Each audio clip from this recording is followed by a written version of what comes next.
Two chapters that I want to cover. We'll see how much time we have. Is about components of motors. So far, I think we covered all what we need for basic electricity for our applications. I'm going to keep repeating those things over and over again because these are the basics that I want you to have. Ohm's law, power law, resistance in parallel, resistance in series. How do you identify parts? What do they do? What is their function? And so on. There's a lot of science that go behind electrical stuff, but we don't want to go into it. We just want to know how to identify that this part is bad and how to fix it. There is a lot of area of improvement. As you see, things keep improving all the time for cheaper and more effective ways, especially with sensors. Next semester we'll cover the entire sensors and controls for combustion. The more sensors we have, the more controls we have, the less human interaction we have, and the less human error. So if you notice, again going back to the car example, because everybody have a car, cars became more and more efficient because we have less human control and more automation. But with automation comes the problem of possibility of failure. But things are getting more and more reliable. Just like we saw in this example of the weed whacker, what made the weed whacker more viable option, or the handrail, or the cordless vacuum? What made them more viable? Motors has been there for a long time. There's application like where you can bring it, take it. But what else? You're not restricted. Motors got more efficient, but the lithium-ion battery made all the difference. Yeah. Remember back the cell phone when the battery was so huge, and you had to charge it like, and the function was really little. Now we have a lithium-ion battery that can operate your cell phone with a lot of functions and all the screen for at least a day. And there are people investing a lot of money into better batteries that have more cycles and less deterioration over time. So if you get a job one day in a company that does research on batteries, it's a good way to invest. We're still working on making those batteries much better. There are companies actually who are promising batteries that can make your cell phone last a week instead of a few hours. So batteries will make these things more portable.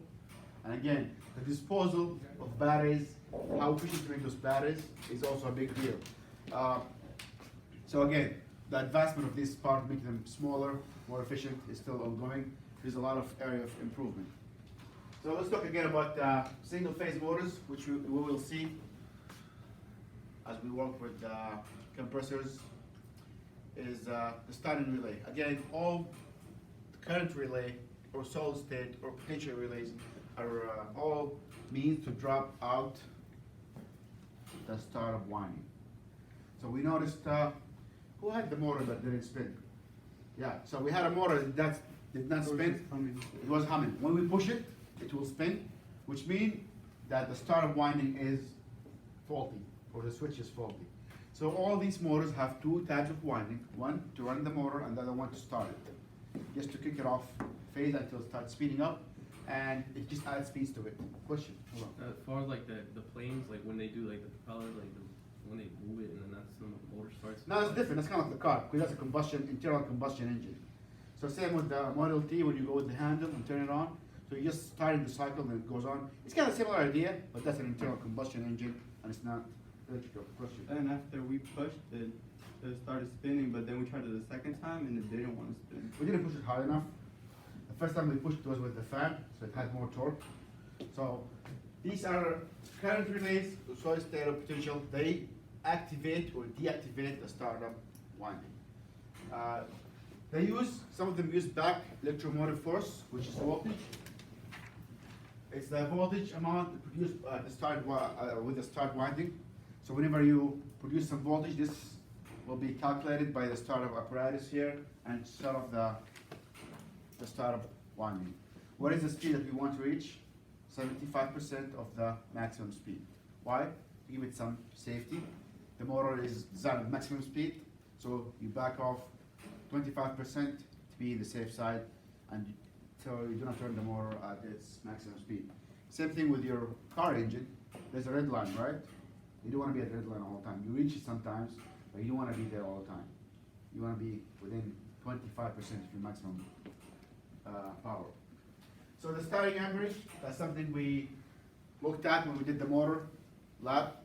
So we did the clip on, and we saw it start a little bit high, then it stabilized, and the more load, remember when we touched the cage, the squirrel cage with the screwdriver, and we put some load in it, the amperage started.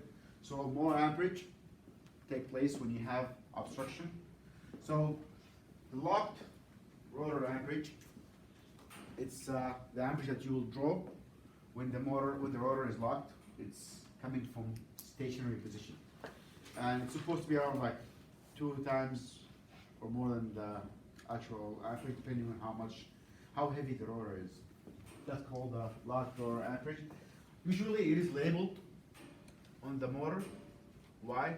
So to know what to expect when you put your clip-on meter. The first thing you do when you try to diagnose the motor is you use your clip-on meter and you turn it on and see if it's drawing amperage or not. Also, when we did the diagnosis, some of them were stuck, and we put the clip-on meter and we noticed the motor is not doing anything, but it is drawing amperage. That means it's trying to rotate, but it can't, even though it's not. Yeah. What is better multi-force? Can you go back in time? Here, it's the voltage amount produced in the starting winding. So when you have the start up winding and the actual winding, and you turn both of them are running, the main winding will induce voltage into the startup winding. So it's kind of back voltage based on the rotation, and that back voltage will tell the startup equivalent current or potential or stereo to stop the winding. So use the voltage produced by the main winding to stop it. Make sense? A little bit? Okay. And here we have the full load. Again, you also noticed that the motor says 2.4, for example. We put the clip-on meter, we run it, we get 1.9 or 2. Why? Less than the label. Why?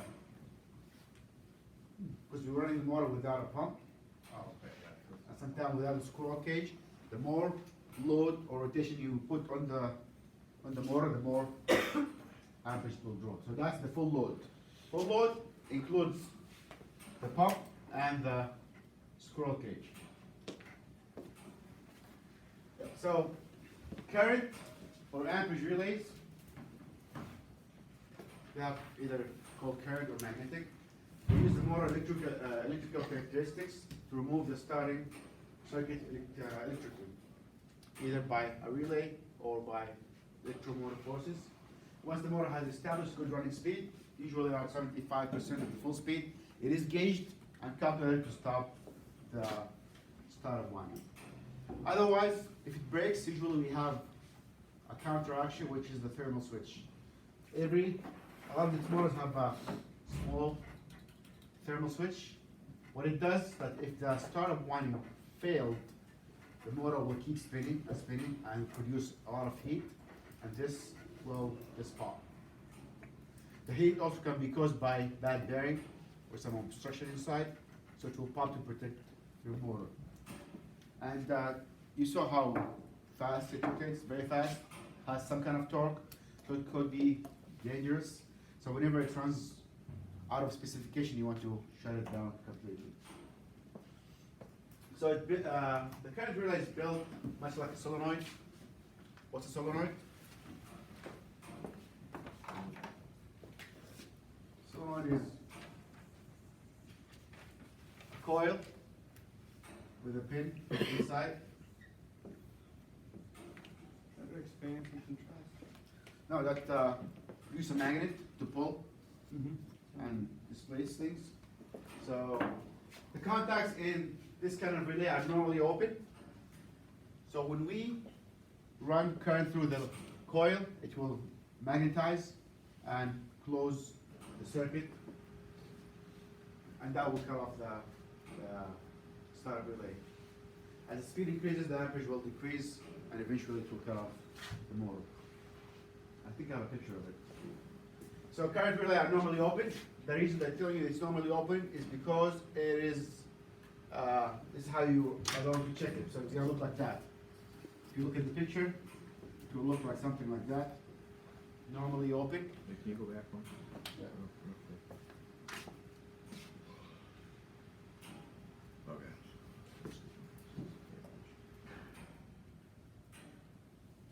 The coil of the relay is made of large wire, should be, have very low resistance because it's very large wire, low resistance. And the resistance should be between 0 and 1 ohm, so something 0.1, 0.2, 0.3 for that coil. So again, with your motor, we took the motor apart, we tried to look at the contact for the centrifugal switch, make sure they are normally open. We tried to clean the contact, see if they were disengaged, but it did not work. So something was wrong with either the centrifugal switch or the winding. Yeah. We can try to change the centrifugal switch, but in this case, we'll just change the motor. But it was a good experience to see what could go wrong in a motor. This is what a current relay looks like. You'll see those outside the compressor. So the connections, and this is the coil. And if you can see, it's very thick wire, around gauge 10. The resistance for this small wire is between, it's called something between 0 and 1 ohm. Why is it so big? Huh? Oh, why is it so big? I think because they want to have low resistance. It gives more durability. And you don't need much force to open that coil. It's not a lot. Yeah. If you look at the armature, it's very thin, very easy to move. This is what's inside. The small guys been to disconnect the winding coil. Small armature here supported by small lever. Where's my motor?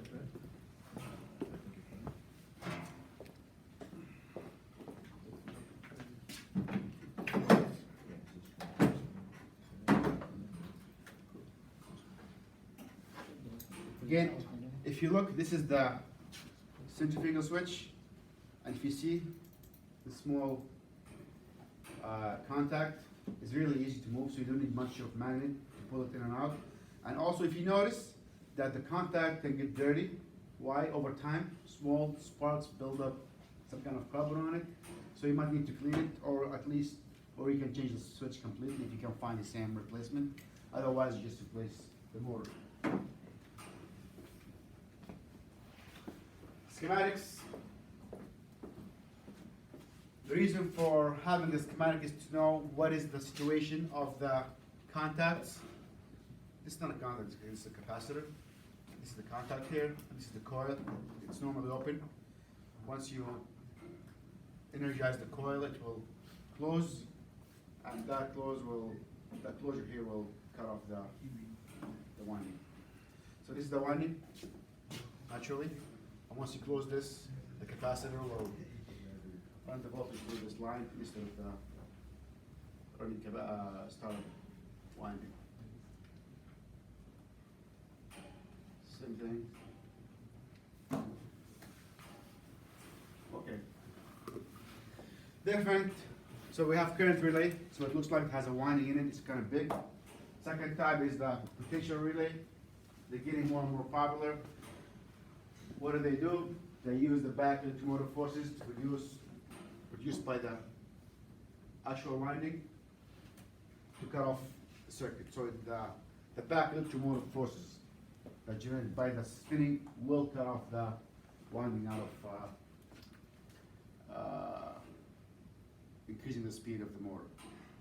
So it's another type of cutting off the winding, either current relay or potential relay. And the most common one now we see based on the size of the compressor is the solid state. Again, just match whatever is there and identify what's on the compressor. This is what it looks like. Those terminals make a big difference, so make sure that you get the right terminals and the right hookup for those. Make sure you get the right winding. Who had the motor with the capacitor? The capacitor had 4 terminals and they have to be connected the right way. Before you disconnect anything, take a picture of it or write down the terminals. Some of them are labeled, but sometimes the label over time just fade and you don't see it. Okay? Again, it started the winding. That's a generator to produce back electromotive forces. It corresponds to motor speed. Once we reach the right speed, it will cut off. It opens when the motor reaches certain back electromotive forces. already predetermined, contact normally closed, then they open, which is the opposite from current relay. Current relay are normally open. Let me write this down. You might need to know that.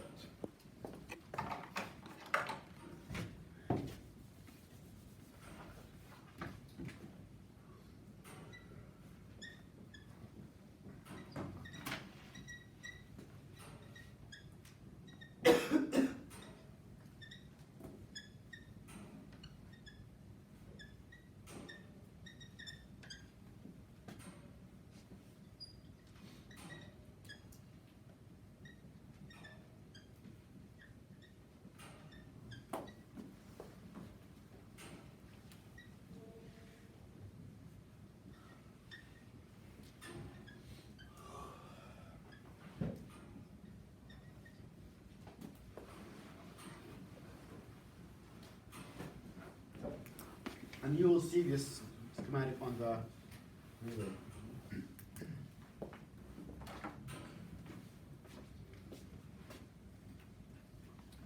This is what it looks like. Again, for troubleshooting any kind of relay, what do you look for? 3 things: the contact, make sure they're clean, the armature is not broken or overbent, and the coil. How do you test the coil? Pull it out. Yep. Look for Continuity. continuity. Look for how much longer does it give you. That's basically it. Not much to it. Solid states, they are made of chemicals. They change resistance with the amperage going through it and heat. They drop out the startup winding, the start capacitor of a small hermetic compressor motors. Where do you find the small hermetic? Fridges, or maybe small ACs, 5,000 BTUs. They'll have small hermetic compressors. For permanent split capacitors motors, again, they need some kind of assistance. They have potential relay and start capacitor that change the split phase and drop out the startup winding. Yeah, don't worry about that. A lot of repetition here. Okay. These probably you'll see a lot. These are the solid state relay. These are connected to the startup winding. Once you run the right amount of amperage through it, which is pre-calculated, it will shut off the relay. Again, with solid state stuff, it goes bad faster than coils and mechanical stuff, but they are very inexpensive to replace, and they're reliable, and either they work or they don't, which is have advantages and disadvantages. But it's really easy to replace, and you can see also the clip here, because it clips outside the compressor. We've seen this before. So here you see the relay along with the capacitor. They are both connected together. And probably see that with the plug. So the relay is included with the capacitor. So if you were to change the capacitor, you make sure you also look at the relay and the housing. The housing might have a relay in it, and you might need to change the entire thing. So it's not going to be very wise for you to change the capacitor by itself without looking at the solid state. So based on what we covered so far, if the compressor is not running or the motor is not running, you want to look at the capacitor and the startup winding and see what type of startup apparatus do we have. If it's potential relay, make sure it's potential relay, and go and check for the coil and the contact. If it's solid state, look for the capacitor and look for the housing and make sure you match it correctly. This is what it looks like, again, for a lot of compressors. It's from the outside. Solid state looks like a small, big fridge magnet. It clips on, very lightweight, very inexpensive. And usually the compressor is dropped inside. That's a hermetic compressor. Many times with packaged ACs, if it doesn't work or if it runs but the compressor is not engaged, most likely it's the capacitor.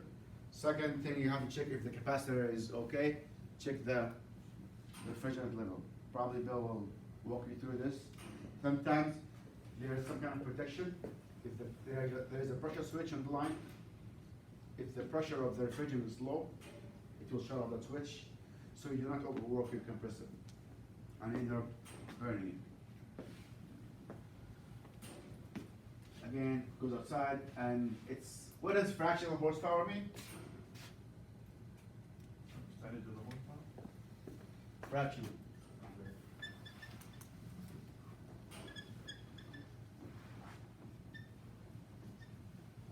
Means less than 1 HP. So 0.5, 0.7, and so on. So it's a fraction for horsepower. So it's very, very small. It has very low resistance. As the compressor starts, the current goes through the winding. The resistance, the solid state starts to change as we draw more current, and the current will eventually stop. It's temperature based. And what is the 3-minute delay? To receive the whole thing, you have to wait for 3 minutes. It's temperature for it to cool off. If you remember the old window ACs from the 80s, they used to have, a lot of them used to have solid state, and they tell you wait 3 minutes for restarting. Now they have put a timer in it. Even if you start it, with the timer, it will turn on the fan, but it will not engage the compressor until 3 minutes. Why? You want this to cool off a little bit. And why do you think it's a good idea to have solid state instead of amperage or electromotive force relay? If you have to guess, what will be the advantage? Think of where we're working. What are we working with? ACs. Huh? ACs. ACs. So Condition. coils and connection can cause a spark, which we don't want. And what's with the AC? What's in the AC usually? Huh? Yeah. And if you have a window AC or a condenser, there's a lot of water, a lot of humidity, a lot of rust, which will lead to corrosion, and the mechanical linkage can get stuck. So it's better to have something sealed completely and chemical, so it has some kind of resistance to the humidity and the atmosphere. So Question? when relays get stuck, do they get stuck in the open or closed position? It depends, can be either. Well, that's kind of dangerous, right? Because like, depending on what you're doing, right? Yeah, but usually if it's stuck, you're always gonna have a backup. So for this, if the centrifugal switch stuck, or the winding stuck, there is thermal protection. So you're always going to run on some kind of redundancy. And if you notice in electricity, you always have some kind of a backup. If this doesn't work, what I'm gonna do? Remember the first class ever when we said you cut off the power in 2 places at least? Because you don't wanna just cut it in 1 place and somebody comes and turn on the switch. You wanna do it in 2 places. Okay, I'll stop here.